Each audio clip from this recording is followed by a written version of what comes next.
Hey guys, and welcome back to my channel.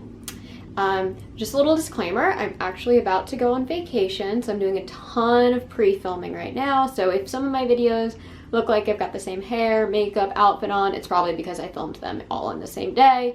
I'm really trying not to do that. Normally when I film my videos, I like to dedicate one full day to like one full video and like plan it out and everything. But I'm gonna be gone for like 10 days where I can't film, so if you see the same look from me in multiple videos, that is why. So as you guys might know, I am a bartender, and something that I actually get asked a lot when I'm bartending is, do I read multiple books at once or just one after the other, after the other, after the other? And I always thought that was a weird question, and I really wanted to just talk about how I read and the different types of styles of reading and what type of books I read in different styles.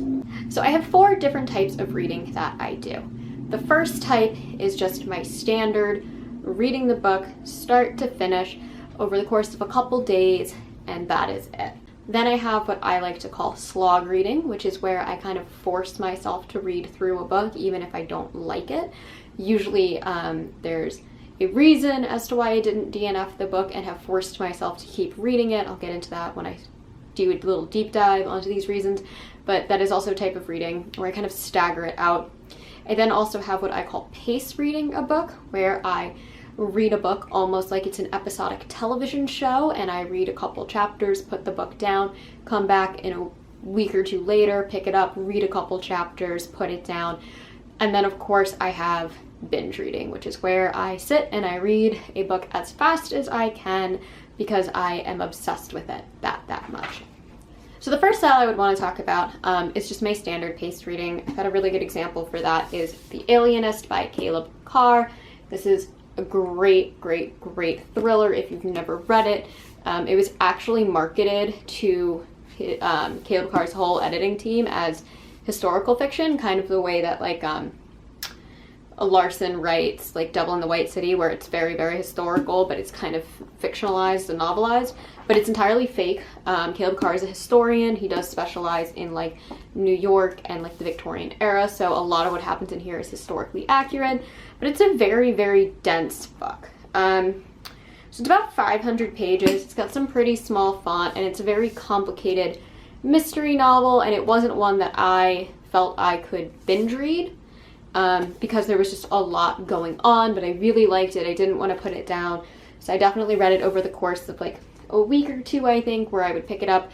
I would read some when I had time every single day and was thoroughly satisfied after reading it. That is how I typically read almost all of the books that I read on my TBR list every single month. Chances are, if I pick up a book and it's got a 4-star rating or below, like a 4 or 3-star rating, that is how I read this book. So yes, so great book, highly recommend it if you haven't read it. I do think this was a 4-star rating for me, but it's brilliant. There's a TV show as well out now, but yeah, everybody check out this book. It's a great book to just, you know, leisurely read. Then I have binge reading. Binge reading is something that I don't quite do a lot. I typically try and read a book the way I would read something like The Alienist, where I carve out some time every day. I usually try and read about 100 pages a day. With my work schedule and life, that's not always possible. So yeah, a lot of times I am not sitting and reading an entire book all in one day, or sometimes it's like 2 days depending on how long the book is. I went and actually grabbed the 2 books that I most recently remember fully binge reading in like a 24-hour period, and that is As I Lay Dying by William Faulkner, which is one of my all-time favorite Gothic novels. This is a Southern Gothic. It is about a family, and the matriarch of the family has just died, and they are basically taking her to her funeral and just going through their thought processes along their journey. It sounds kind of boring. It's not. This is a very intricate family. This is a very dark book. I couldn't put it down. I picked it up at like 7 p.m. at night one day, and I read all the way into the morning. I absolutely adore this book. Loved it. And then the same can be said with Clown in a Cornfield by Adam, I think it's Caesar, I don't know. This just won the Bram Stoker Award for Best YA Book of 2020. Why it's a YA book, I don't know. It's extremely gory. It is a full-on slasher. Yes, the main characters are all teenagers, but like it's a slasher film. This book, again, phenomenal. If you saw my best books of 2020, this was my #1 read of 2020. Could not put it down. I literally started reading it. I had to go to work, came back from work, and then again stayed up all night to finish it. I absolutely adore this book. It's just a great slasher book. It reads kind of like a B horror movie. The villain is clearly a clown. It is terrifying. It is funny. It is so well written. If you aren't a YA person, I'm not really a YA person, read this book. This should not be considered a YA book. It is straight up adult fiction around teenagers getting tracked down by a murderous clown. It's phenomenal. However, even though I adore both of these books to pieces, one of my problems with binge reading is because I don't get to sit and digest what is happening. I feel like a lot of times the stories start to really blend together, and there are moments and scenes and characters that I don't remember as well. So they're definitely both books that I plan to revisit in the future and read at a much slower pace, just because there are definitely times where I'm like, I actually don't remember like what certain characters did or how this point, how you got from point A to B, because I sped read it so much, and other scenes that were the more prominent scenes stuck with me because I only had time to digest, you know, a 24 hours worth of reading. Which then brings me into why I developed paced reading. Paced reading, I've explained to a lot of people, and I feel like a lot of people think it's really bizarre. I do it because when I was in school, when I was in high school, I would always have a ton of books to read, and we would read them over the course of several weeks and just sit and talk about them chapter by chapter, especially when I was, again, in high school and college. And these are ways that I found that I really digested reading better. When I was in college, I took a Shakespeare class, and I had to read a Shakespeare play every single week. I read The Tempest, I read Much Ado About Nothing, I've read The Comedy of Errors. I don't remember what happens at all in those books because I had to speed read them and then had little to no analysis about them. However, when I did something in middle school and high school where I would read Julius Caesar, I would read Midsummer's Night Dream, and you would spend like a month talking about it in class, and then you would actually go to the play or learn the play or be in the like your school production of it, then I really started to grasp and remember things. And even though I read The Tempest back when I was, I guess, 19, 20 maybe, and I read Midsummer's Night Dream when I was 12, I still remember most of the characters and most of the pivotal scenes in A Midsummer's Night Dream, and I've never seen any like film adaptations of it since I read that book. I've read it the one time, did all the analysis, and was spent just a ton of time on it. And that is why I remember it so much more and I appreciate it so much more than something like The Tempest. So for me, I have, I guess, 3 different types of paced reading, primarily for 3 different reasons. The first would be for something like Lolita. When I read a classic that's very dense and very dark and very disturbing, like something like anything pretty much by Nabokov, I have to pace myself because I need to start to digest the scenes as well as digest the language. When you have something like Lolita or Wuthering Heights, which I actually just finished, I'm going to have a whole video on soon, it's not the best idea, I think, in my opinion, to just plow through it. To read it chapter by chapter, digest the language, and really pull apart the sentences little by little is going to get you the most out of the novel. That being said, it's like, it's not a bad thing to speed read it, but you definitely want to take your time to really understand what's going on and be able to fit it all together and make sure you're not missing some of the more subtle things that are going on within a book like Lolita or Wuthering Heights, especially when they're kind of really dark and depressing subject matters. Like, you don't really want to just dive into this. You're going to feel horrible for the rest of the day if you binge read this whole book. You're going to feel so gross and icky afterwards. Same with Wuthering Heights. Like, another thing that I'll do is when it's not a classic and I don't necessarily need to really dissect and pull apart older language or really intricate language, but I have a really intricate plot with a lot of characters, something like The Terror by Dan Simmons. This is another book where I will, again, have to take it very, very slowly and piecemeal, because if you've ever read The Terror, it is a fictionalized supernatural retelling of the failed voyage of the Erebus and the Terror ships up in the Arctic Circle in the 1800s. This is a very, very dense and well-researched book, but it's dense because Dan Simmons spent a lot of time telling you how the inner workings of a British Navy ship works. So it's not necessarily that the language is difficult. I find Dan Simmons' writing really, really easy to read, but it's filled with so much information that you really have to just break it up piece by piece, or I feel like I would get overwhelmed reading something like this. So it's like an 800-page book, something like that.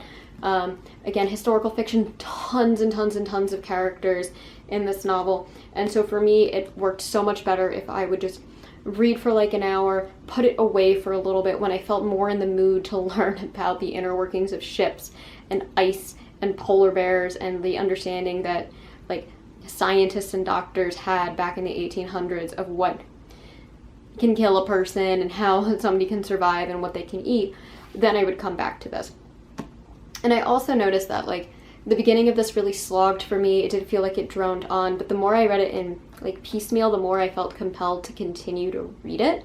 And by the time I was like 50% of the way through, I really did end up almost binge reading it. Like I really didn't want to put it down. I really wanted to know what was happening.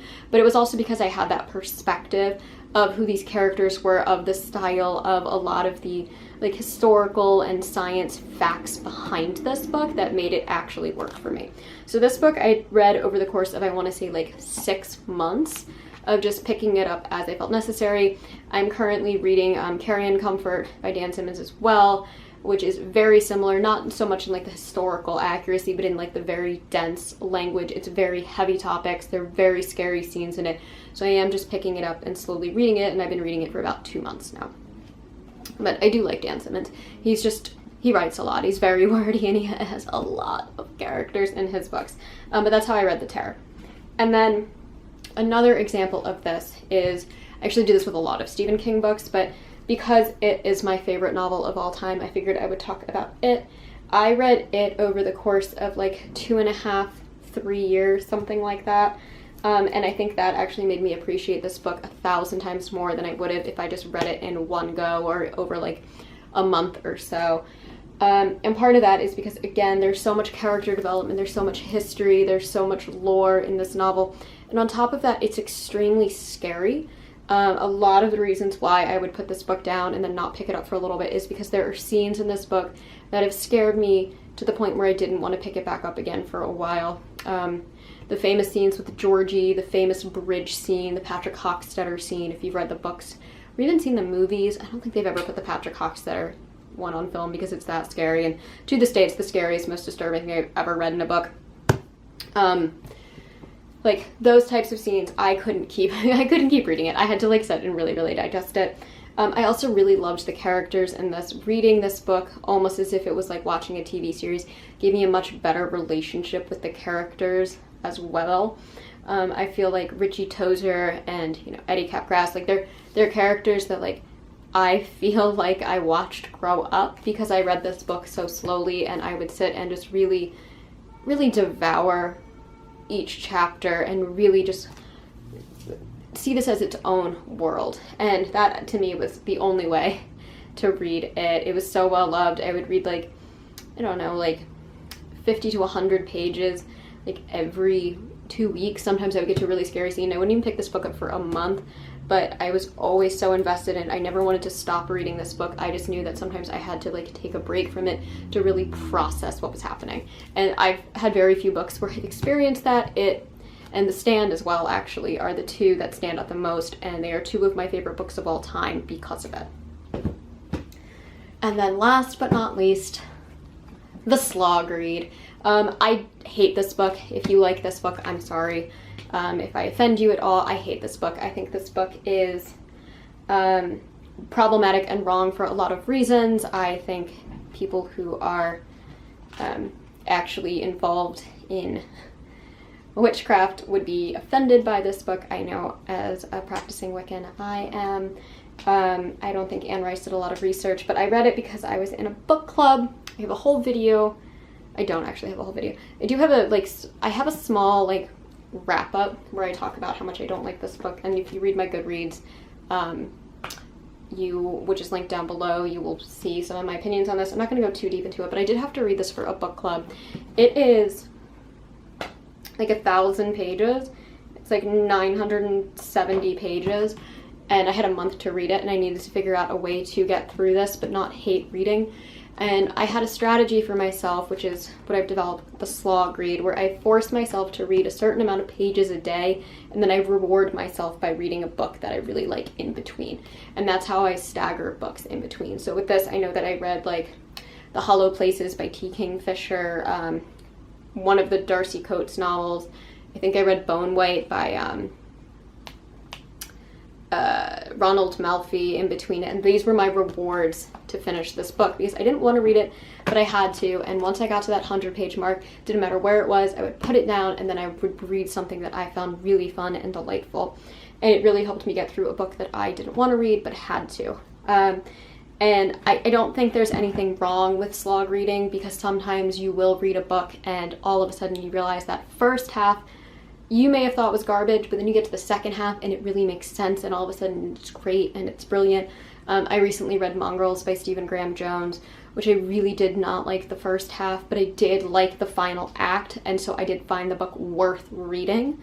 But I did have to like really force myself through it. I did pick up some other short stories in between to kind of break it up at first, but it ended up being worth it. I'm really particular about DNFing books. I pretty much only DNF books on the rarest of occasions. Basically, if I get to like 70 or 100 pages in and the writing style is bothering me, the language is bothering me, the characters I am completely unsatisfied with, I will DNF the book. I almost DNF'd the 5th season by N.K. Jemisin, but the books were given to me, all 3, so I did want to make sure that I actually at least read through one, so I had a full thought on it, so I did plow through that. But I did DNF last year, Gideon the Ninth. I thought the writing was juvenile, the story was confusing, there were plot holes immediately, and I found all of the characters unlikable. I don't know if I'll go back to that. I had a similar problem with like The Night Circus. I know everybody raves about that, but I got 100 pages into that and I couldn't get into it and I didn't care to finish it. So those were all DNF'd. However, going back to Wuthering Heights, I tried to read Wuthering Heights about 2 years ago. I stopped about 130 pages in with the intention of always coming back. Sometimes I will DNF a book and then come back. If it is a book I was kind of debating DNFing, I won't pace read it the way I will something like a longer King book. I'll go through it and basically restart it. I'm about to do that again with a couple other books, not necessarily because I thought they were bad, but they just didn't grip me enough to keep me reading. And of course then you hear other things about them and you're like, oh, maybe I should check them out, or like revisit it with a new eye.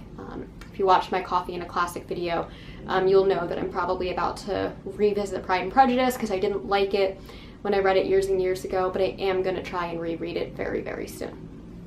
So that's kind of my reading process. Typically I will always have like the books that I am either binge reading or like just regularly reading on rotation. Like I will go through those books as part of my monthly read. But every now and then, if I'm not feeling the vibe one day for one of those books, even if I'm halfway through it, I'll pick up a book I'm pace reading and I will just sit there and read like 50 to 100 pages of that, put it down, go back to my book and just pick it up again. And I just find breaking up reading that way, it really gives me more out of the books and more out of my reading experiences, because I read a lot of horror and I read a lot of thriller, and you know, sometimes I don't always want to be in a sad, depressed mood. Like again, reading Dan Simmons is going to put you in a downer mood for a very, very long time, and sometimes I do want to just pick up that Darcy Coates book and throw that in between so that I have something to break up how dark and depressing a novel is, even if it is an amazing, amazing novel. And I'm kind of like poo-pooing Dan Simmons, but I don't want to do that because I think Dan Simmons is an amazing writer and you should all definitely check him out, but maybe don't start with The Terror. The Terror is definitely, a lot of people love it. I understand why they love it, but it is a little tricky to get into. So yeah, I hope that you guys enjoyed this video. Just wanted to give you guys a little bit of a breakdown on how I read and why sometimes I say I'm reading a current book and then it doesn't show up in like my monthly wrap up. And it's because I do a lot of pace reading. I never ever have more than like 2 or 3 pace reading books going on at a time. I'd say the average is 2, one that is going to be a long pace read and one that's going to be a shorter pace read. For example, right now I am reading Carry On Comfort by Dan Simmons, and I'm also reading the sequel to 6 of Crows by Leigh Bardugo. Didn't really intend to do that as a pace read, but like fantasy's not really my thing. I just really like the 6 of Crows storyline. I'm watching the Netflix show right now, so I'm kind of just reading that as I'm going and like in between books and stuff.